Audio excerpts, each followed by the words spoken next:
হযরত wise করণের ইতিহাস জানেন কিনা জানি না। এক পাগল, এক মহিলার বাচ্চা হয় না। কি হয় না? কি হয় না? বাচ্চা হয় না। তো বাচ্চা যে হয় না বুঝিনি, তো বাচ্চা না হইলে তো সমস্যা না, স্বামীর সংসার কি করা যায়? এখন মুসা কালিমুল্লাহ আল্লাহ রাব্বুল আলামিন একদিন বলল, মুসা কালিমুল্লাহকে মহিলা বলল, নবী গো, আপনি তো মুসা নবী, আল্লাহর সাথে কথা বলেন। কি করেন? আল্লাহর সাথে কথা বলেন, আমার বাচ্চা হইব নি? কর না। আল্লাহ জিজ্ঞেসে, না মহিলার কোনো বাজেট নাই, কি নাই? তো পাগল আইছে, এক পাগল খায় এক রুটি এক লারকা, 2 রুটি 2 লারকা, 3 রুটি 3 লারকা। মহিলা কয়, কি রে, রহস্য আছে দি মনে হয়? কি হয়? কয়, মোহর রহস্য আছে মনে হয়। মুসা নবীদি কইল আমার নাকি বাচ্চা কাচ্চা হইতো না। মানে পাগলে কয়, 1 রুটি 1 লারকা, আল্লাহ যায় করে রুটি একটা খাওয়াইস। দিল রুটি একটা, 2 রুটি 2 লারকা, এই করতে করতে 3 রুটি দিল। আল্লাহর রহমতে একটা একটা করে সময় মতো সিরিয়ালে 3টা পুত্র সন্তান হয়েছে। আর যারা কয় না সুবহানাল্লাহ। কয়টা পুত্র সন্তান? না, মুসা নবীর সাথে মহিলা আরেকদিন দেখা করলো, নবী গো, আপনি কেমনে কামটা করলেন? সুবহানাল্লাহ কোন। আপনি তো আল্লাহর নবী, মুসা কালিমুল্লাহ, আল্লাহর সাথে কথা বলেন, আপনি কইলেন আমার বাচ্চা কাচ্চা হইছে না, হইতো না। মিছা কথা না এটা? কয়, আপনি মিছা কথা কন না, আল্লাহ মিছা কথা কয়। সুবহানাল্লাহ কয় না? আরে নাউজুবিল্লাহ কয়। কিন্তু বেটি তো সিরিয়াসলি না, বেটি তো সরল মনা মানুষ, সোজা মানুষ। তো বেটির মনের মধ্যে তো চিন্তা টেনশন আসতেই পারে, পারে কি পারে না? তো মুসা নবী কইলো আমার বাচ্চা হইতো না, এই সিরিয়ালে 3টা হইছে ফুল। কি এবার ওই মুসা কালিমুল্লাহ আমার আল্লাহকে বলল, আল্লাহ গো, তুমি না বলেছো ওই মহিলার কোনো বাজেট নাই গো আল্লাহ, কিন্তু আমি তো দেখেছি মহিলার 3টা পুত্র সন্তান। এবার আমার আল্লাহ একটা ডাক দিয়ে বলে, মুসা, মুসা রে, আমার এমন এক পাগল, আমি আল্লাহর জন্য অল টাইম নিজের জীবনটাও রেডি রাখে রে মুসা। আমার ওই পাগল আমাকে ছোট্ট একটা লিখে দিল চিঠি, আর এই চিঠির জবাব হইল ওই মহিলার 3টা সন্তান। জোরে জোরে করে সুবহানাল্লাহ। এটি বাংলা বইয়ের বানাইনা কথা না, হাদিস শরীফ খুললা দেখেন। আমাদের মধ্যে অনেক স্মার্ট পীর সাহেব আছে, খাইতে লাগলে খায়, ঘুমাইতে লাগলে ঘুমায়, আল্লাহ নবীর কোনো খবর নাই, আছে না নাই? কিন্তু আরেকটা দেখবেন, দুলাবালিতে দূষর, রাস্তার আনাচে কানাচে এলোমেলো ভাবে আঁকা বাঁকা মেঠু পথে হাঁটাচলা করছে, দুনিয়ার কোনো খবর নাই, দুনিয়ার কোনো কি নাই, লোভ লালসা নাই। কিন্তু ওই স্মার্ট পীর সাহেব যিনি নিজেকে দাবি করে, ওটার চাইতে অনেকটা দামি, উনি সারাদিন চিল্লাইলে আল্লাহ ডাক শুনবে না। ওই দুলাবালিতে দোষর পাগল ডাক দিতে দেরি, আল্লাহ কবুল করতে দেরি করবে না। সহি হাদিস থেকে প্রমাণিত। এই জন্য রাস্তাঘাটে ধুলাবালি দোষর কোনো পাগল দেখলে ডিস্টার্ব করবেন না, টিটকারি করবেন না। আপনাকে আল্লাহ ভালোবাসার অনুমতি দিয়েছে, সর্বোচ্চ ভালোবাসেন, কিন্তু অ্যাঙ্কার করার অনুমতি দেয়। ভালো না লাগলে দূরে থাকেন, কিন্তু অ্যাঙ্কার করার কোনো সুযোগ নাই। আছে? খাজা গরিবের নামাজের সাথে করছে না ফাইজলামি? করছে কিনা? কাশি চুবা নিয়ে গেছে, আনা সাগরের পানি তুলতে দেরি, অর্ডার দিতে দেরি, সবটা উল্টাইয়া পড়ছে। সুবহানাল্লাহ কয় না কেন? আমি সে আনা সাগরটাকে মন দিয়ে দেখছি, কারণ খাজা গরিবে নামাজের মর্যাদার সাথে আনা সাগর যুক্ত। বেশ গেছেন কিনা জানি না, যারা গেছেন তারা বলতে পারবেন। গেছিলেন নি? গেছেন? এই তো উনি দেখছে, অপূর্ব সুন্দর। হিন্দুস্তানের তারা কিন্তু অনেক গুন্ডামি করে, আমরা এই করেছি এই করেছি। বিশ্বাস করেন, যতগুলো দর্শনীয় স্থান স্থাপনা আছে, দৃষ্টিনন্দন জায়গা আছে, সবগুলো সম্রাট শাহজাহানের হাতে গড়া। কথা বলেন, সবগুলো সম্রাট শাহজাহানের হাতে গড়া। হিন্দুস্তানের তার একটাই গড়া, ইন্ডিয়ান গেট। হার আমডক নাই কি? সব শেষ করে সবাই কো ইন্ডিয়ান গেট দেখতে যাবে, আমিও কদূর যাই। আপনি গেছেন নাকি জানি না। ইন্ডিয়ান গেট দেখতে গেছি, দেখতে যাই গেটের নমুনা দেখি, আমাকে আর দেয়া লাগবে না, ঠান্ডা। আল্লাহর হুকুমে আইছে জ্বর, আমি আল্লাহ গো আর যাবো না কইছি। আমার সাথে যারা গেছিল তারা ঘুরতে গেছে, দেখে আসছে, কিন্তু আমার দেখেই ভালো লাগে নাই। কিন্তু আমাদের সম্রাট শাহজাহান খাজা গরিবে নামাজের প্রত্যেকটা বিচরণের জায়গাকে তিনি এত ভাবে সুন্দরভাবে মর্যাদা দিয়েছেন, আমি নিজে চোখে দেখেছি। সম্মানিত উপস্থিতি, আল্লাহর প্রিয় লোকদের সাথে যুক্ত হলে আপনার দুনিয়ার শান্তি, পরকালের মুক্তি দুটাই মিলবে। কথা বুঝতে পারছেন? আরো জোরে বলেন, আরো জোরে। আমি আপনাকে বলি, সর্বশেষ, আমি আলোচনা করব না, শেষ করে দেই, অনেক সময় হয়ে গেছে। আপনার মজার কথাটা হলো, আল্লাহর ওলি হক্কানি আলেমদের ঝুটাও যদি খান, সেটা আপনার জন্য ওষুধ হিসেবে কাজ করবে। সূরুল মুমিনুনা শিফা। জোরে কোন আল্লাহু আকবার। তারপর বুঝেন মর্যাদা আছে না নাই? তো তারা কি এমনি এমনি মর্যাদার অধিকারী হয়ে গেছে? রাতে দেখেন তাহাজ্জুদ পড়তে পড়তে কি করে ফেলেছে, জীবনটাকে ব্যয় করে ফেলেছে। এই আল্লাহর ওলি দেখতে চান ইমাম আজম আবু হানিফা কমপক্ষে 40 বছর একটানা এশারের ওযু দিয়া ফজর পড়ছে। খাজা গরিবে নওয়াজের কাছে যান, সেম ঘটনা। ইমাম বুখারীর কাছে যান, বিষাক্ত পোকা কামড়াইয়া ছলে ফেলতেছে, বিষাক্ত পোকা, কিন্তু উনার বিষ বডিতে ঢুকে গেছে, বলতে পারবে না। নামাজ শেষ করলো, ছাত্রকে বললো তুমি পাঞ্জাবিটা উঠাও, উঠাইয়া দেখছে বিষাক্ত বেঙ্গুল পোকা 10টা দিছে কামড়। এবার ছাত্র ডাক দিয়ে বলে, হুজুর এত বিষাক্ত পোকা আপনাকে কামড়ালো, আপনি কি বুঝতে পারলেন না? এবার ইমাম বুখারী একটা ডাক দিয়ে বলে, আমি যখন নামাজে দাঁড়ালাম, নামাজে দাঁড়ানোর পরে যখন আমি কোরআন তেলাওয়াত শুরু করলাম, এই কোরআন এবং নামাজে আমি এমন মজা পেয়েছি রে, ওই মজার কাছে বিষাক্ত পোকার কামড় আমার কাছে ইট ইজ নাথিং ম্যাটার। জোরে জোরে কন্না আল্লাহু আকবার। এবার বলেন সুবহানাল্লাহ। এইভাবেই তার আল্লাহর ওলি হয়েছে। কে হয়েছে? তাদের মধ্যে তাকওয়া যেমন ছিল, প্রেমও তেমন ছিল। সবচেয়ে বড় আকাঙ্ক্ষা ছিল নবী মদিনাওয়ালার রাজির মাধ্যমে আল্লাহকে রাজি করার আকাঙ্ক্ষা। কথা কি বুঝতে পারছেন? আল্লাহর ওলি তারা এমনি হয়নি। এসাম ইবনে ইউসুফ হাতিম ইবনে আসামকে প্রশ্ন করেছে, আপনি কেমন করে নামাজ পড়েন? ইনি বললেন, আমি নামাজ পড়ি কেমনে, তুমি শুনতে চাও? কয় শুনতে চাই। কয় আমি যখন নামাজে দাঁড়াই, আমার কাছে মনে হয় যেন আমার সামনেই খানায় কাবা। আমি যেখানে দাঁড়িয়ে নামাজ পড়ি রে, আমার কাছে মনে হয় যেন ফলসিরাতের পোল, আমার কাছে মনে হয় যেন আমি ফলসিরাতের পোলের উপর দাঁড়িয়ে আছি। আমার কাছে মনে হয় এই নামাজ যেন আমার জীবনের শেষ নামাজ। আমার কাছে মনে হয় আমার ডান দিকে যেন জান্নাত, আমার বাম দিকে যেন জাহান্নাম। আমি যদিও আল্লাহকে দেখি না, আমার কাছে মনে হয় আমার নামাজ আমার আল্লাহ দেখে। এইটা আমার জীবনের শেষ নামাজ। আমার কাছে মনে হয় পিছনেই যেন আজরাইল দাঁড়িয়ে আছে। আমি নামাজ শেষ করতে দেরি রে, আজরাইল আমার প্রাণ পাখিটা বের করে নিয়ে যাবে। ওইভাবে যদি তুমি জিকিরি করতে পারো, নামাজ পড়তে পারো, তাহলে তুমিও হয়ে যাবে আল্লাহর ওলি। তুমি নারী হও বা পুরুষ হও, ওলিও কিন্তু কি হয়, নারীরাও কিন্তু আল্লাহর ওলি হয়। কি হয়? আপনারা হাসান বসরি, রাবেয়া বসরির খবর জানেননি? তার একদিন লুকালুকি খেলেছিল।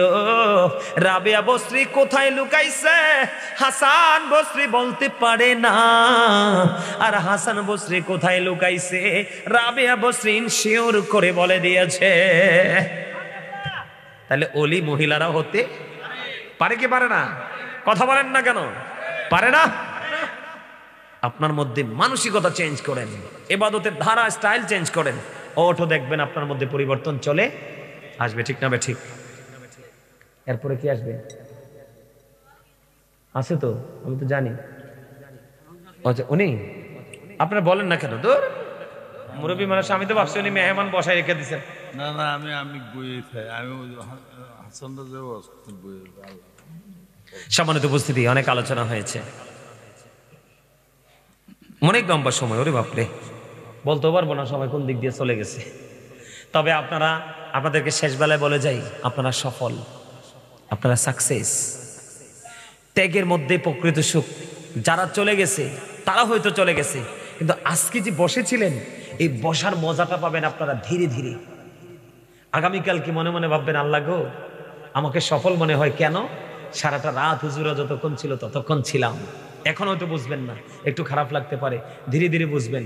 একদিন হঠাৎ করে বিপদে পড়ে গেলেন, আল্লাহ না করুক বিপদে পড়ে গেলেন, আল্লাহকে বলবেন, আল্লাহ গো ওই দিন যে মাহফিলটা হয়েছিল, ওই দিন তো তোমাকে খুশি করার জন্য আমরা বসেছিলাম, আমি বসেছিলাম, ওই দিনটা যদি কবুল করো, আমাকে কি করে দাও, বিপদ থেকে উদ্ধার করো, সমস্যা সমাধান করো, অটো হয়ে যাবে। আল্লাহ বলবে কুন ফায়াকুন।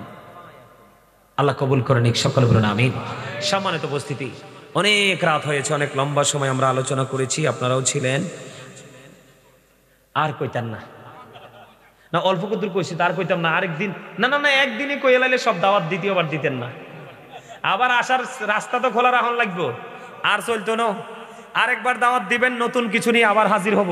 তবে আজকে যে আপনারা আমার এই বিষয় দিচ্ছেন এটা আমি জানি না। এই আপনি বলছেন যদি এখানেও না আসি, আশপাশে কোথাও আসি, আপনি খবর রাখবেন। গাজী হুজুরের নাম শুনলে যাবেন, আসবো, রাবিয়া বসরির ইতিহাস নিয়ে আসবো, প্রেমে পড়ে যাবেন পুরো। রাবিয়া বসরির প্রেমের ইতিহাস যদি শোনেন অবাক হয়ে যাবেন। উনি এমন একজন আল্লাহ ওলি ছিলেন, জোরে কোন সুবহানাল্লাহ। হলে কি করতে হলে, ব্রেইনে ঢুকাতে হলে আপনি আপনার আলোচনাটাকে, তাহলে আপনার মধ্যে থাকতে হবে সফট মানসিকতা। কি সফট মেন্টালিটি আপনার মধ্যে থাকতে হবে, তাহলে আপনি এখান থেকে হেদায়েত নিয়ে যেতে পারবেন। না হয় এত রাত পর্যন্ত এখানে বসে থেকে কোনো লাভ নেই। ওই যে অনেক মানুষ যেভাবে চলে গেছে আপনারাও সেভাবে চলে যান, এটা আমার কথা। কিন্তু আপনারা চিন্তা হবে কেমন যে মাহফিল তো বছরে একদিন দুই দিন হয়, তাই না? আমরা একদিন দুই দিন একটু কেন সময় না দিয়ে আমরা বাড়ি চলে যাব? এটা হলো কার কথা? মুমিনদের কথা, মুত্তাকিদের কথা। কার কথা? আমাকে আজকে বলা হয়েছে আল্লাহর ওলিদেরকে নিয়ে বিশ্লেষণ করার জন্য, ব্যাখ্যা করার জন্য। আল্লাহর ওলিদেরকে নিয়ে আসলে বিস্তারিত ব্যাখ্যা বিশ্লেষণ করার কিছুই নেই। আল্লাহর কোরআন এবং হাদিসই যথেষ্ট, ঠিক না বলেন? আল্লাহর কোরআন এবং রাসূলের হাদিসই যথেষ্ট। আমাদের দেশের মানুষ, বিশেষ করে আহলুস সুন্নাত ওয়াল জামাত, তারা ওলিদের মর্যাদা, ওলিদের ইজ্জত, ওলিদের কদর, ওলিদের শান মান সবাই জানে। জানে কি জানে না? তবে যারা আল্লাহর ওলি হয় তারা কিভাবে ওলি হয় পরে আমি দলিলগুলো দিব। তারা কিভাবে আল্লাহর ওলি হয় সেই বিষয় সম্পর্কে আমি আজকে আপনাদেরকে একটুখানি বলবো। এরপর ওলিদের পাওয়ারটা কেমন বেড়ে যায় সেটা আমি আপনাদের সামনে তুলে ধরবো। এদিক তাকান। আপনি ওলি হতে হলে দুইটা জিনিস আপনার মধ্যে লাগবে। কয়টা জিনিস? একটা হলো প্রেম, আর একটা হলো তাকওয়া। প্রেম না, প্রেমের আরেকটা নাম হলো ঈমান। কি? ভালোবাসার আরেক নাম কি? ঈমান। আলা আলা ঈমান আল ঈমান লা মুহাব্বাত আলাহ। নবীর প্রেম নাই তো ঈমান নাই। কথা বুঝতে পারছেন? এখন আপনি আল্লাহর ওলি যারা হয়েছে এবং এই প্রজন্মে এসেও কিন্তু অনেকে আল্লাহর ওলি হতে চায়। চাই কি চায় না? কথা বলে না। আল্লাহর ওলি হতে চায় না? ওলি মানে আল্লাহর বন্ধু হতে সবাই চায়। চাই কি চায় না? যে নামাজ পড়ে না সেও চায়, যে পড়ে সেও চায়। সবাই চায় আল্লাহওয়ালা হইতে, আল্লাহর প্রিয় হতে চায় কি চায় না? সবাই চায়। আল্লাহর ওলি হতে হলে আপনাকে কি করতে হবে? আল্লাহর ওলি হতে আপনাকে প্রথমত আপনাকে একটা কাজ করতে হবে, সেটা হলো আল্লাহ রাব্বুল আলামিন বলে দিয়েছে যারা হয়েছে, যারা আল্লাহর ওলি হয়েছে তারা এইভাবে হয়েছে। কিভাবে হয়েছে? এইভাবে হয়েছে। কিভাবে হয়েছে? আল্লাহ রাব্বুল আলামিন বলেছেন আল্লাযীনা আমানু, যারা ঈমান এনেছে, ও কানু ইয়াত্তাকুন, এবং তাকওয়া অবলম্বন করেছে, লাহুমুল বুশরা, তাদের জন্য সুসংবাদ, ফিল হায়াতিদ দুনিয়া, দুনিয়ার জীবনে, অফিল আখিরা, এবং পরকালের জীবনে। এখানে ফার্স্ট টাইম দেখেন মজার জায়গাটা, মানে ঈমান আনার পরে যার মধ্যে কি আছে? ভয় আছে, তাকওয়া আছে, অনুশোচনা আছে, তার জন্যই আল্লাহ রাব্বুল আলামিন কি বলেছেন? লাহুমুল বুশরা ফিল হায়াতিদ দুনিয়া ফিল আখিরা, তাদের জন্যই আল্লাহ রাব্বুল আলামিন দুনিয়ার জীবন এবং পরকালের জীবনে সুসংবাদ দিয়েছেন। জোরে জোরে বলুন সুবহানাল্লাহ। আরো জোরে বলুন না সুবহানাল্লাহ। এটা হলো একটা। এখন তাকওয়ার যে জায়গাটা, তাকওয়া নিয়ে যদি আপনি কাজ করতে পারেন আপনি ওলি হতে পারবেন, আল্লাহর বন্ধু হতে পারবেন। বন্ধুরে আমার, তাকওয়া এমন একটা জিনিস, তাকওয়া কাকে বলে বন্ধু একটুখানি জানার দরকার। আমার রাসূল বলে দিয়েছে তোমরা যখন জিকির করো এমন ভাবে জিকির করো মানুষ দেখতে যেন তোমাদেরকে পাগল বলে। জোরে জোরে সুবহানাল্লাহ। মানুষ দেখলে তুমি জিকির করছো, তোমার হালটা এমন, অন্য মানুষ দেখলে বলবে ওইটা দেখো পাগল হয়ে গেছে। আসলে তো এটা পাগল, পৃথিবীর পাগল নয়, এটা আমার আল্লাহ রাব্বুল আলামিনের জন্য পাগল। ওলি হওয়ার জন্য বন্ধু আপনাকে আর একটা কাজ করতে হবে, সেই কাজটা হলো অত্যন্ত গুরুত্বপূর্ণ বন্ধু। এই যে দেখেন আমার সামনে টিস্যুর বক্স আছে না নাই? কথা বলেন না কেন? টিস্যুর বক্সটা আছে। এই যে দেখেন আমি পানির বোতলটা হাতে নিলাম, কি নিলাম? একটা সাপোজ এক্সাম্পল, কথার কথা, আমার একটুখানি পানি পান করতে মন চেয়েছে, কিন্তু বোতলটা হাতে নিয়ে দেখলাম কি আছে? ময়লা আছে। কি আছে? ময়লা আছে, এটাকে আমি ক্লিন করতে হবে, পরিষ্কার করতে হবে। আমি এখান থেকে একটা টিস্যু নিয়ে কি করলাম, এই ময়লাটা মোছা দিলে কি হয়ে যাবে, পরিষ্কার হবে কিনা? তার মানে এই মুহূর্তে আমার জন্য সহজ উপায় হলো এই পানির বোতল থেকে ময়লা সরানোর বন্ধু টিস্যুটা। ঠিক তেমনি ভাবে এই মুহূর্তে টিস্যু দিয়ে মুছলে যেমন ময়লা দূর হয়ে যাবে, আমার আপনার প্রাণের নবী তিনি বলে দিয়েছে, বন্ধু তোমরা যখন মাওলার জিকির করবে রে, ওই জিকির যখন করবে ঠিক তেমনি ভাবে তোমার কাল থেকে ময়লাগুলো পরিষ্কার হয়ে যাবে। যার সিনায় কোনো ময়লা থাকে না সেই তো আল্লাহর বন্ধু, যার কলিজায় কোনো নোংরামি থাকে না সেই তো আল্লাহর দিদার প্রাপ্ত বান্দা। আমি বিস্তারিত পরে বলবো বন্ধু, আগে আপনাদেরকে বোঝাই আল্লাহর ওলি যারা হয়েছে কেমন করে হয়েছে। এই যে যেমন ধরেন আমি আপনাদেরকে একটা এক্সাম্পল দেই, এই যে আমার ছোট ভাইটা, তার দেখতে কিন্তু কালো, তে কি দেখতে কালো, আমি আসার পরে দেখছি সে মুরালি নিয়ে বসছে, কি নিয়ে, একজন একটা খেয়েছে আরেকজনকে খাওয়ার জন্য ইনভাইট ডেকেছে, ইনভাইট করেছে তুমিও খাও। কিন্তু যখন আমি জিকির ধরেছি বন্ধু, কোথায় যে হারিয়ে গেল তার খাওয়ার তৃষ্ণা, সব কিছু ছেড়ে দিয়েছে, এবার জিকিরে নিমজ্জিত হয়ে গেল। আমি তার জিকিরের ধরন দেখেছি অত্যন্ত চমৎকার, ওই পাগলামির কিছু নমুনায়, অথচ একবারে ইয়াং মেন, অন্য ইয়াংরা চলে গেছে আর এখানে এসে পাগলের মতো বসে আছে। এখানে অনেকে আছে কিন্তু আমার চোখে পড়েছে তার জিকির করার ধরন। বলে হুজুর কেন আপনি এখানে আসলেন? বন্ধু হযরত আবু হুরায়রা রাদিয়াল্লাহু তাআলা আনহু থেকে হাদিস বর্ণিত, আমার আপনার প্রাণের নবী তিনি বলে দিয়েছেন, তুমি আল্লাহ সম্পর্কে যেমন মন্তব্য করো ঠিক আল্লাহ তোমার কাছে ঠিক তেমন। কথা বলে না? আপনি যদি মনে করেন আল্লাহ আজকের রাত আমি তোমার জন্য কুরবানি করব, এক একজন আলেম আসবে, তাদের মুখ থেকে এক এক রকমের আলোচনা আমি শুনবো, কিন্তু আমার চাওয়া হলো আমার সমস্ত জীবনের গুনাহগুলি তুমি মাফ করে দিও, তোমার প্রিয় বান্দাদের অন্তর্ভুক্ত আমাকে করে নিও, আমার আপন স্বজনের কবর আযাব তুমি বন্ধ করে দিও। এইরকম প্রত্যাশা আছে না নাই? আপনাকে বলে রাখি, যদি আপনার গুনাহগুলি আল্লাহ মাফ করে দেয় তাহলে আপনার বাকিগুলো অটোই বন্ধু গ্রহণযোগ্য হয়ে যাবে।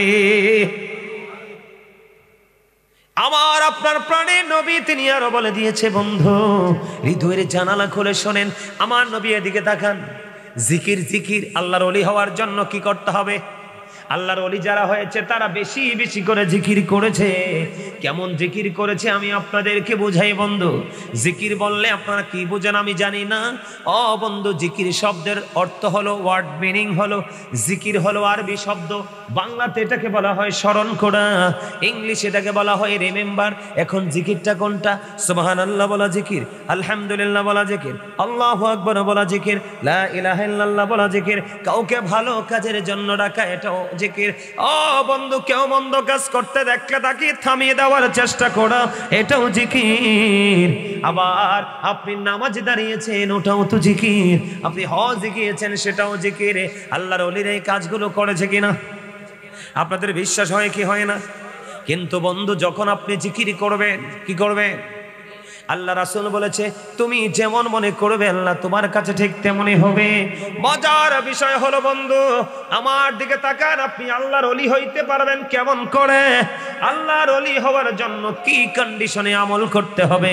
আমার রাসূল বলেছে কেউ যদি আল্লাহকে স্মরণ করতে করতে, জিকির করতে করতে আল্লাহর দিকে যদি কেউ 1 বিঘা পরিমাণ যদি যায়, আমার আল্লাহ কথা দিয়েছে হাবিব আপনি জানিয়ে দেন আমার ওই বান্দাগুলোকে কেউ জিকির করার জন্য যখন 1 বিঘা পরিমাণে এগিয়ে আসে, আমি আল্লাহ তার দিকে 1 গজ পরিমাণে এগিয়ে আসি। না না ওয়াজ কি করবো না, ছাইড়া দেবো, বুঝে পাই না। সুবহানাল্লাহ, মজা হয়েছে না? নাকি আমারে পছন্দ হয়েছে না? হয়েছে? আমারে পছন্দ করার দরকার নেই তো, আমার কথাগুলো পছন্দ করেন, এগুলো আমার না, কোরআন এবং হাদিস। আপনাকে যদি সাকসেস হতে হয়, আপনি আল্লাহর ওলি হতে চান, আপনি আল্লাহর ওলি না হইয়া তো উপায় নাই, কবরে যাবেন কি নিয়া? আপনার সাথে আল্লাহর সাথে বন্ধুত্ব করে যেতে না পারলে তো আপনি বেরি, কি বলবো, একবারে এটা বলবো না, কারণ আপনারা বৈশা রয়েছেন, ওনারা তো চলে গেছে, আপনারা বৈশা রয়েছেন, এটাই বড় নেয়ামত। সুবহানাল্লাহ বলেন আরো জোরে। কি আমি বলি আপনাদেরকে, আস্তে আস্তে করে আমি মূল আলোচনার দিকে যাই। আপনি যদি 1 বিঘা পরিমাণে এগিয়ে আসেন, আমার আল্লাহ কথা দিয়েছে আপনার দিকে আল্লাহ 1 গজ পরিমাণে এগিয়ে আসবে।